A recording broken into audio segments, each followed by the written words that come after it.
àwọn EFCC fi agídí gba fóònù lọ́wọ́ Ọdúnládé Adékọ́lá o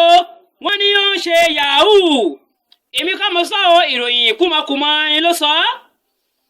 Inújà Ebenezer ló kọ tèmi ológìní bà lórùlé ojú tó lé ojú tó ko èmi Adébágbéjà bẹ́ẹ̀ sì ni akérèbí ọjọ́ orí àdàgbàlagbà níbi ọkà sàrà èmi gangan ní gbogbo èèyàn ń pè ní àròlé bàbá Ìjẹ̀ṣà Sùkúnṣeré bẹ́ẹ̀ ni Ọdúnládé rawọ́ ẹ̀bẹ̀ sí gbogbo ọmọ Nàìjíríà pé òun ò mọ̀ nígbà tí àwọn EFCC déwájú òun lérò pé bí òun ṣe jẹ́ sẹlẹbírìtì ni wọ́n fẹ́ yọ̀ fóun òun ò mọ̀ pé wọ́n fẹ́ gba fóònù lé ọwọ́ tòun ni. ó ga o ilẹ̀ Nàìjíríà ti wá dogun báyìí. èmi ọmọ yín náà ni mo ka ìròyìn sí yín létí àròlé bàbá Ìjẹ̀ṣà Sùkúnṣeré